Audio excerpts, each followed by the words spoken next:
Bruce is back, no cats before the scrap. Rip a fist full of chest hair, Chuck Norris, your raps. The dragon that'll destroy villages and burn armies. Head back and throw parties, no Sharpies. Still see the name everywhere, RB Banksy. Was the song Tango and Cash the beginning of 3Kingz? Actually, we collaborated before that. We did a song called Hustler's Anecdote, and we had some good chemistry on that song. And after that, we did another joint off another one of his projects, and then Tango Cash came with DBTZ, where he gave us Tango and Cash. We put that together so nicely that he really enjoyed that, and he thought of the idea of putting us together and actually getting a collab project done together. So when he brought it up to me, when M-Doc brought it up to me and DBTZ brought it up to me, it was a no-brainer. Yeah, like basically, like he said, you know, we did Hustler's Anecdote. It's another track we got on a Severely Familiar project that I got with my brother, Severe. He producing it. I think the song is called Upstate Reservoir Dogs, I believe. Yes. Yeah, we got it's a upstate New York MC from Rochester named Contact that he did mad work with my dad back in the day. I opened up at a few of his shows as well. And you know, like Crotona said, after Tango and Cash with DBTZ on Universal Tongues 2, you know, he liked the chemistry and, you know, as well as the video and the response, the feedback that we got. You know, like Crotona said, it was a no-brainer, you know, for us to do a project. Okay. What was the process like recording 3Kingz? It was a lot of pretty much DBTZ sent us a file, like a zip file of beats for us to pick from. And we came to the agreement that being that we individual artists, like we solo artists first before we do this, he basically told me, I know your style, you know, you got a particular style, I got a particular style. You pick 3 that fit yours, I pick 3 that fit mine, and then we pick an extra one, you know, that's which is the intro. Actually, it's not an actual song, it's just the intro. So he picked his 3, I picked my 3, and then I sent him the reference ideas of what I had in mind, and he did the same to me, and we knocked it out instantly. The process of recording the project didn't take long at all. It was the mixing and mastering process that took a little long. Right. You know, like he said that's like a beat pack folder. You know, Crotona picked his, you know, beats, I picked mine. You know, we had our verses and hooks, and then, you know, we just sent them to each other, and it was just easy. Like when Crotona has a verse and he has an idea, you know, it's simpler for me to write, you know what I mean? Because I already know what I'm writing about. And I know Same here. So it's just good chemistry. Like we already had, you know, history together, so it was easier to work together. And although I'm a little older than M-Doc, M-Doc's been raised around a lot of people from my generation, so he more or less knows how we work, you know, like it's really like a no nonsense type of situation. You know, you send me a track, I knock it out. I send you a track, you knock it out, and we keep it moving from there, you know? Yeah. The project has a grimy, eerie sound to me. It has a grimy, eerie sound to me, but you said you guys picked 3 separate types of beats. Yeah. Did you purposely choose those types of beats for 3Kingz, or did it you just? To be honest with you, like, you know, when it comes to MCing, I think me particularly, I feel like every MC has their pocket that they feel comfortable in, their BPM that they feel comfortable in. And if you notice, like a lot of the tracks on the album that have a hook that I spit is pretty much the track that I chose. Same thing with him, the hooks that he spit were tracks that he chose. So I feel like my BPM is a little faster paced than his BPM. So doing this project was a challenge in itself because I needed to challenge myself with slowing down my pace and making sure that I could still give them. I mean, can we curse here or no? Yes. Yeah, like giving them dope shit at a slower pace. You know what I'm saying? Like that was a little bit of a challenge to me, but I enjoyed it. I had fun doing it. You know. Right. Like as far as working with Crotona, like I always have the artists, like he said, I grew up around artists like in the underground, you know what I mean? My dad, he was a DJ, my uncles was DJs and whatnot. And then, when my dad was working in the studio, I'd be around artists older than me. So, I always grew up listening to underground. I always had a respect for that. And when it came to picking these beats and these styles and these sounds, it's like you could just tell, like you get that grimy hip hop feel, and you definitely get that lyricism. You definitely get that content from it, And I definitely I enjoy making this project, and I definitely enjoy, going back and listening to it. And now I'm seeing people hear it, and I could tell that we did what we were supposed to do. You know what I mean? Yeah. The actual sound is basically all DBTZ, like he basically sent us what he's been working on, and we basically picked and chose whatever we felt fit best for each other, you know what I mean? And that's why the project came together so quickly. Right. Okay. The song Family Tree seems like a diss to people who try to join your crew but aren't worthy to join. What's the meaning behind the song? Needle to the record, watch it spin and just listen. PM Doc ManZu with 3-car collision. I was given a chance to enhance the vision. Not separation, but ideas that dance to rhythms. Hand me the soundscape, watch me flip a pound cake. Break, make the town ache, hit and make the ground shake. Full demolition before crush, flush your whole tour bus. Your brush with death just went left. Right on track to touch the sky without YEEZY. What a fiasco tried, but he's been put on the hit list to die. See, pun said it's all in the eyes. I look through them all the way past to the other side. So screw them, I've thrown highs from deep down inside, pursuing accolades from the ones that I figured was doing the same as me. But I'm viewing that as plain to see. We ain't north from the same family tree, and that's just facts and how it's gotta be. And that's just fine, do you, I do me, cause there's enough out here for all of us to eat, and that's key. We ain't north from the same family tree, and that's just facts and how it's gotta be. And that's just fine, do you, I do me, cause there's enough out here for all of us to eat, and that's key. Let's go. Bear witness to the show. Respect plus money, that's all we came for. Yes. Came in the game with stripes like a bangle. Received the beat like Ocho Cinco. Hit a pump bass in your speakers like hustlers do geekers. Turntable of mic graffiti in the speakers. The flow break dance on the track, need the teachers. They're reaching for the spot, sometimes you gotta teach them. Gotta know how me and P rock. Reminisce over lost ones who didn't make it with us to the top. So we gotta put on and make the scene hot, watch them fly. Y'all can't eat when we drop. Never. We all from the side. What's the tribe? Do you know the knowledge? Do you subscribe? Subside to the underground. Got the whole world under now. Trying to tell them they gon' come we around. ain't north from the same family tree, and that's just facts and how it's gotta be. And that's just fine, do you, I do me, cause there's enough out here for all of us to eat, and that's key. We ain't north from the same family tree, and that's just facts and how it's gotta be. And that's just fine, do you, I do me, cause there's enough out here for all of us to eat, and that's key. To be completely honest with you, no, that's not it at all. Okay. Where that stems from is, like as an underground MC, I've been doing this for a very long time, and as an underground MC, you see people coming up as you're coming up. Some people's grind may be a little bit more than yours in the sense that they're doing a lot more, they're putting in a lot more work, so they start getting to certain levels, where they reach a different height that you're not in that same category. So with that being said, even though you know each other, sometimes they tend to act like, a little distant because you're not on the same level or whatever. So it's pretty much like there's no need to like shit on each other when it comes to like what we're trying to do. Because although we're not cut from the same family tree or whatever, there's enough money out here for all of us to be able to make money. We don't have to necessarily tear each other down in order to. That's what the hook was basically about.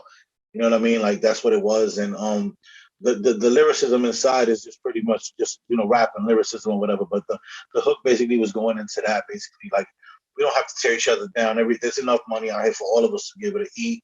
So there's no need to do that. You know what I mean? That was my basic point with the song. But it wasn't a diss to anybody trying to get down with our crew. Like if anybody that knows me, anybody that knows MDoc, we're really open when it comes to meeting MCs, when it comes to meeting people in the city and the town. The whole local scene is pretty much a tight-knit community, although they don't show it that much when it comes to performing. When you go out to perform, there's not a lot of support when it comes to the Rochester scene. You know what I'm saying? Like as there is in other places, like you would say, like Buffalo or Syracuse and stuff like that. They support the local scene a lot more. Sometimes over here it can get like that, but it's moments. You know, it's moments. It's not all the time. So. Right. And this pretty much this making this project together and this coming together. This you know, like you said, you could just tell.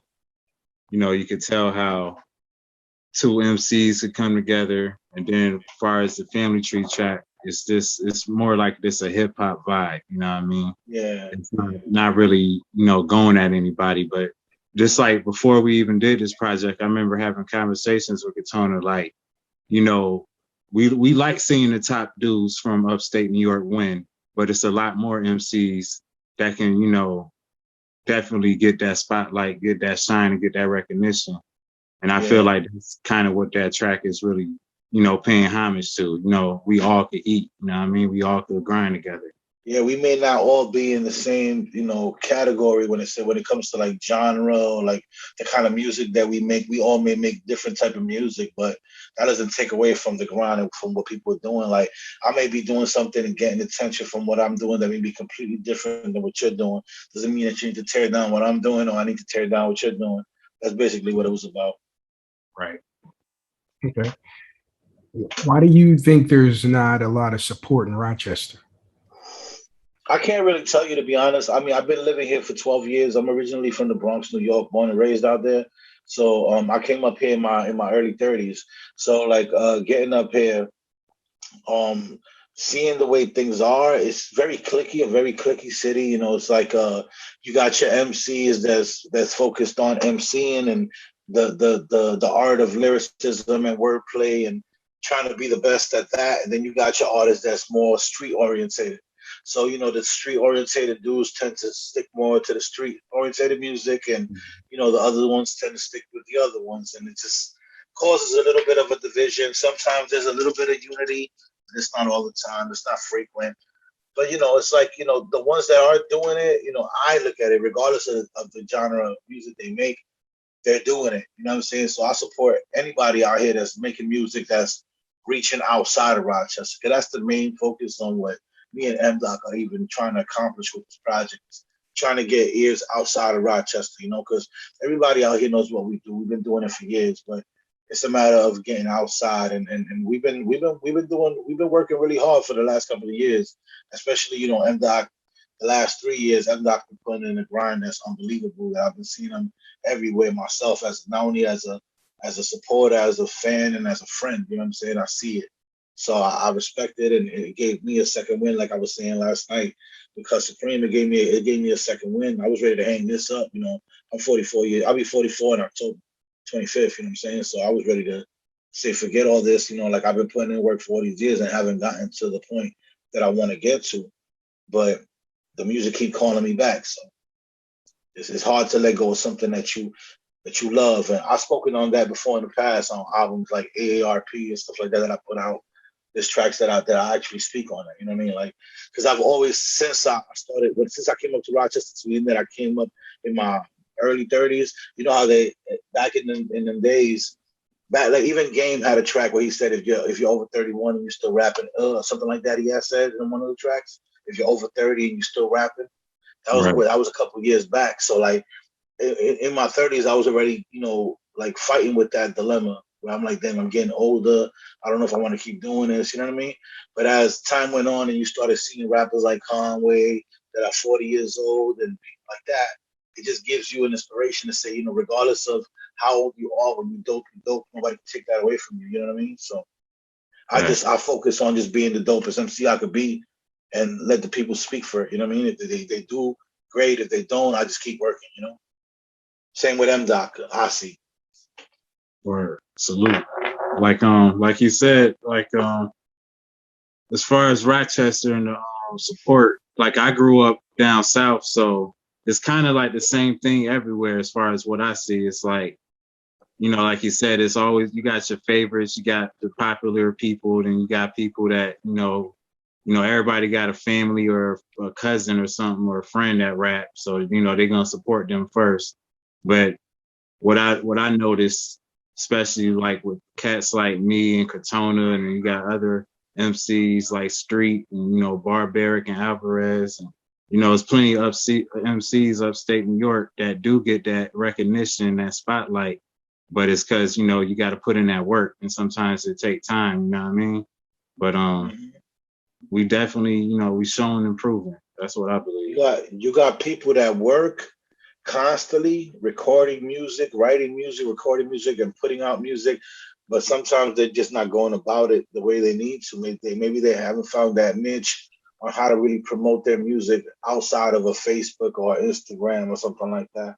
And you know, Right. M-Doc's been making a lot of connections with a lot of people also in the business side of things, and I've just been letting him guide the ship, man. Being older than him, but sometimes you got to be smart enough to know when somebody's guiding the ship, to let him guide the ship, because sometimes you want to grab the helm and you may just dive that shit right down. You know what I mean? So I'm just glad that he's smart enough to carry the torch and keep doing what he's doing, and I'm just following his lead, to be honest.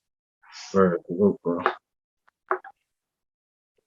M-Doc, on a couple songs you reference Pete Rock and CL Smooth and Houdini, and you're a young guy. Why was it important for you to cite those legendary acts in your rhymes? Like I always do that. Like on a project back in the day, I think Monster from the Underground. I said I grew up listening to the God MC, and then I said something about KRS-One, the teacher. So it's like I always pay homage, you know what I mean, to the MCs as well as to the DJs and this hip hop period. Just because like I said, my dad, Greg Nice, he was a DJ, you know what I mean? And like, you know, if you let him tell it, you know, I was born in front of a turntable, you know what I mean? So that's always been a part of me. You know, God bless her dad. My mom, she was a big, you know, fan of music. She would buy CDs every week, you know, every paycheck or whatnot. So, you know, I always grew up, you know, in love with music, you know what I mean? R&B and hip hop. Now, you know, a little bit of rock and roll and, you know, stuff like that. Okay. On the song Moving Along, you talk about moving past hardships. How have you learned in your lives to move on from disappointing situations? That song in particular holds a near and dear place in my heart, because when I wrote that song, I was going through something. I lost a friend out here in Rochester, New York. One of my best friends named Maximilian Cook. He was murdered about 2 years ago, and he was murdered by somebody who he knew for even longer than he knew me. So that particular track, when I wrote it, I wrote it with him in mind. You know, like how easily, you know, you could easily get clapped or murdered by somebody that you known for years, and it's just pretty much me expressing how like I don't even bring my gun out no more anywhere I go, stuff like that, because I'm just like done with that mentality. I'm so done with it.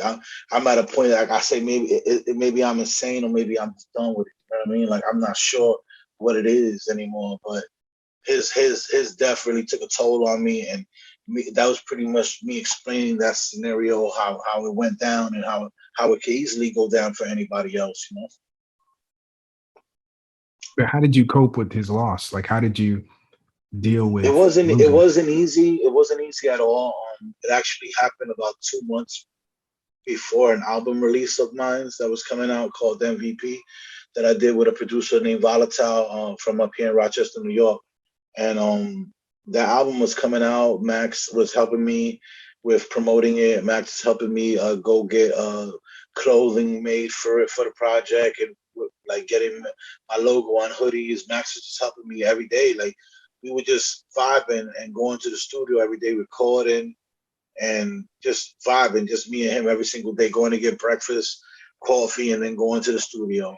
And, just that one weekend alone that I didn't hear from him, and the whole team, X Nation, we started calling around trying to find out where he was at. And 2 days later, we found out what happened.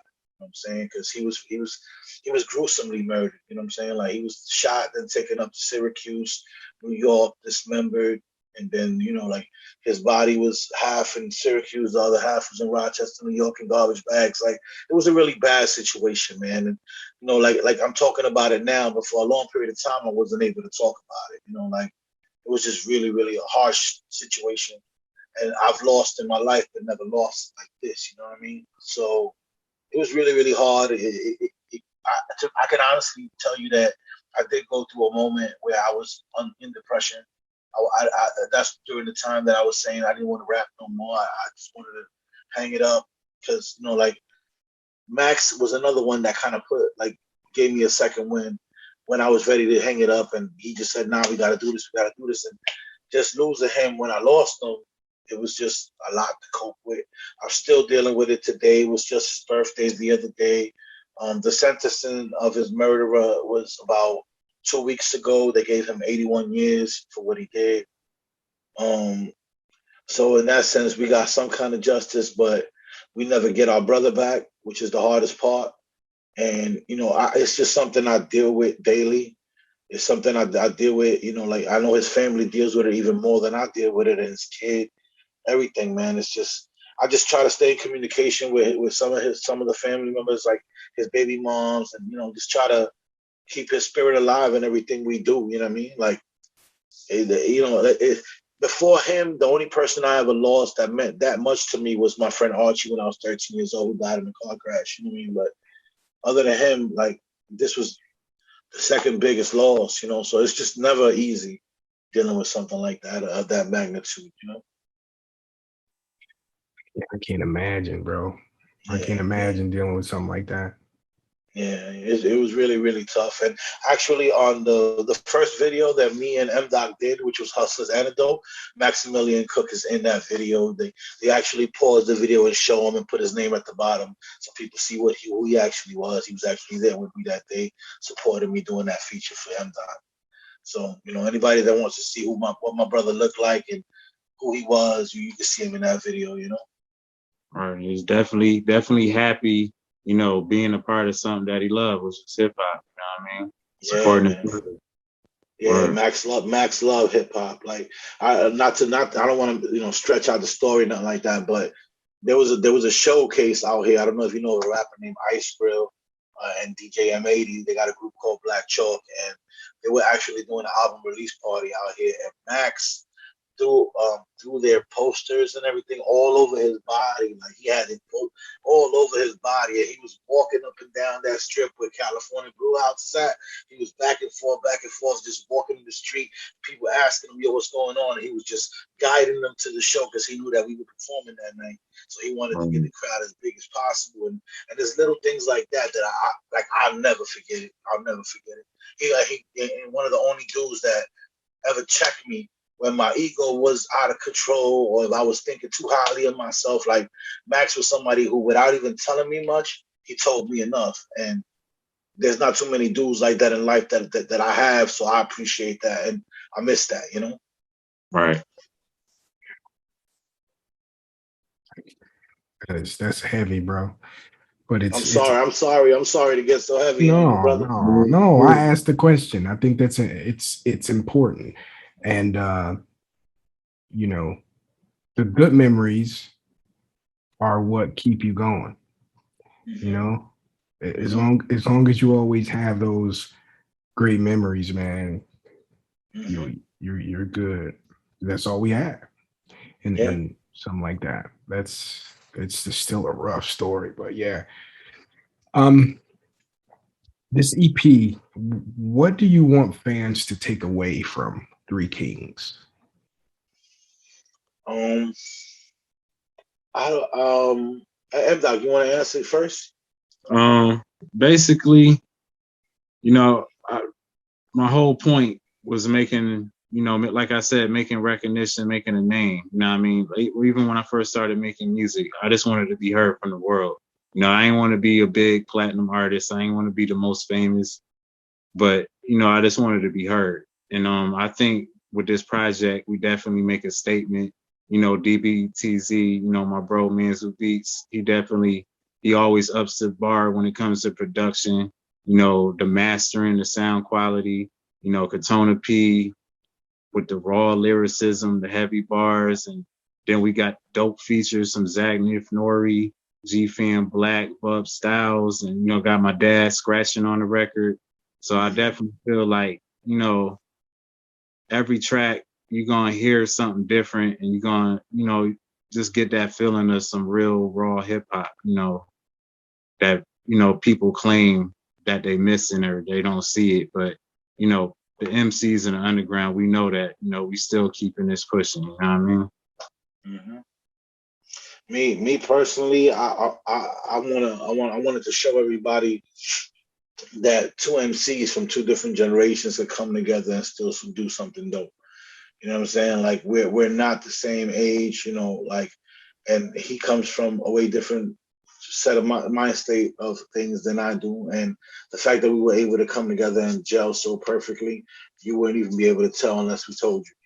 You know what I'm saying? That we're different in age and stuff like that. So that was a major factor.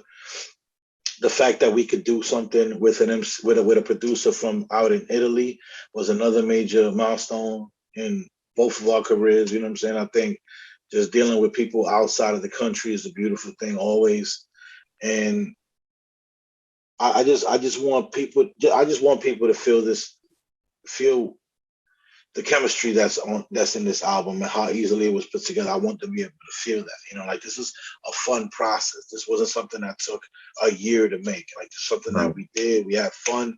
We knocked it out, and you know, hopefully in the future we can do it again. That's just how I look at it. So, all right, Doc Diego Crotona P. Thank you for joining me. Thank you for everything, brother. We really appreciate your support for sure. Bro, salute.